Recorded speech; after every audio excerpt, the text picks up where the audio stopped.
ونؤمن به ونتوكل عليه ونعوذ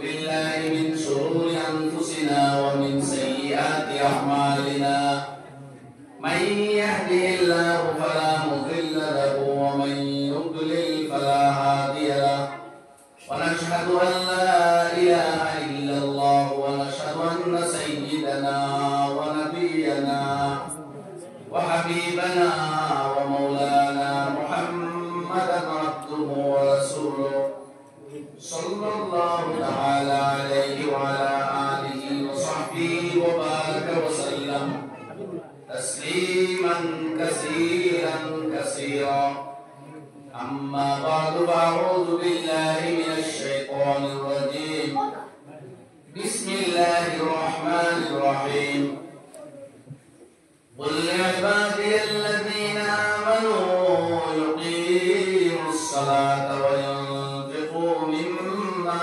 رزقناهم سرا وعلانية من قبل أن يأتي يوم لا بيع فيه ولا خلال صدق الله مولانا العلي العظيم. وبعد روي عن النبي صلى الله تعالى عليه وسلم أنه قال: 5 صلوات افترضهن الله من صلاهن لوقتهن وأحسن وضوءهن وأتم ركوعهن وخشوعهن فكان على الله حق أن يدخله الجنة ويغفر له، ومن لم يفعل ذلك فليس على الله حق إن شاء عذبه وإن شاء غفر له.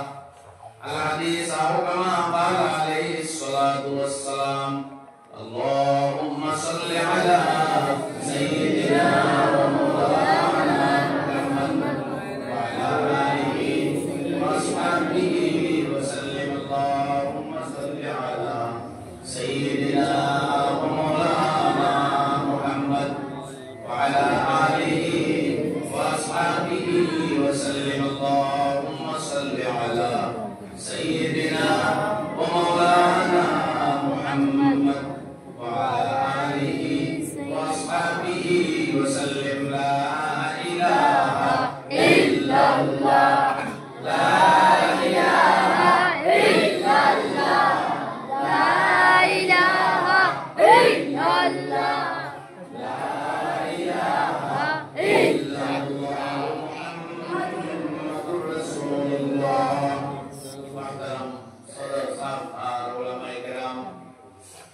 বুজুর্গানে দিন ভাই হল দুস্থ করার বাড়ি বলে মা হইল হল সময় হয় কম, আর আমি আপনার সামনে কোরআনে কারীমের আয়াত তেলাওয়াত করছি, আর আরো দুই আয়াত পড়িব, আর 3 আয়াতের সামনে লইয়া তোলা হয় কথা আপনাদের মতো পেশ করিয়া বিদায় লইলি। দিনের মা আমরা যখন বলি আমাদের ইমানের প্রেরণার জন্য দিল নরম হয়, আল্লাহ দিলে ওর একটু রুজু হয়, এটা ইমানদারের বৈশিষ্ট্য। যেদিন দেখবা দিনই মা তুমি আপনার দিন গলেন না, দিন মানবার লাগে মন রেডি হন না, তখন আপনার বুঝা উচিত যে আপনার ইমানও ধরে গেছে, ইমানও ধরে গেছে।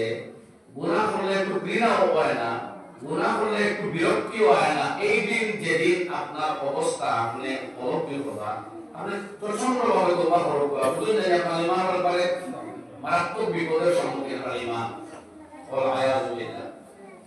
আর যদি বুঝলেন না গুনাহে ঘৃণা করে, গুনাহ করতে আমি ইচ্ছা হন না, কোন সময় হঠাৎ পাও দৃষ্টি যায়, গুনাহ করে যায়, হঠাৎ হয়ে যায়, আবার বিরক্তি গুণা লাগে, তোবায় অনুসূচনা হয়, বুঝলেন যে গুনাহ আপনি ফাঁসি করিতা তোবা করবা মগর ইমান আপনার আছে এখন।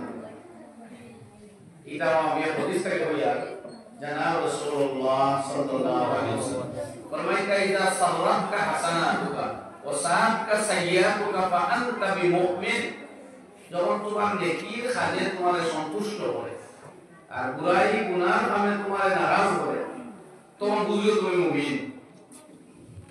যেদিন নেকির আনন্দ দেয় না, গুনাহে বিরক্তি আনে না, এদিন তো মারাত্মক কথা ইমান করছে। তো ভাই বল আমরা লাগি ওই সিলসিলা দুনিয়া জারি আছে, আমরা দিনের কথা শুনতাম সুযোগ পাই। আল্লাহ তাআলা এই সিলসিলা কিয়ামত পর্যন্ত জারি রাখুক, আমিন আমিন। আর এটা ওলামায়ে হকানি রব্বানি ছাড়া আমরা এটাও নাই। আমি আপনারা হিকমতের আয়াত তেলাওয়াত করছি, পুরো খেয়াল করবা।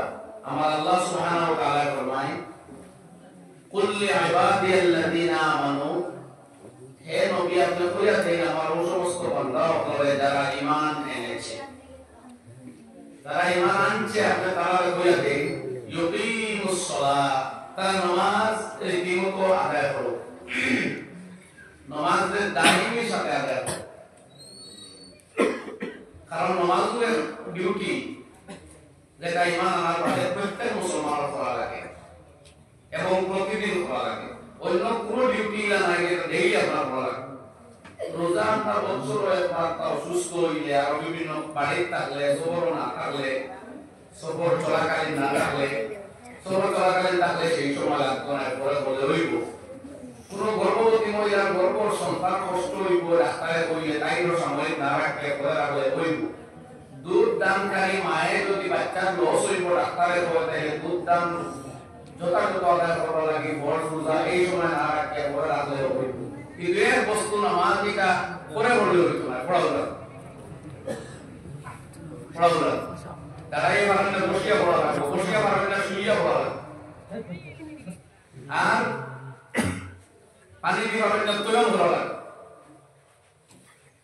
যে কোনো অবস্থায় পড়া লাগবে, নামাজ মিস নাই। আর ওটাও কবরের প্রথম কোয়েশ্চন, কিয়ামতের দিন প্রথম কোয়েশ্চন। আর নবীজি ফরমাইছেন নামাজের হিসাবটা ক্লিয়ার হইব, সালুহা সাইরু আমালি, তার বাকি সব আমল ঠিকঠাক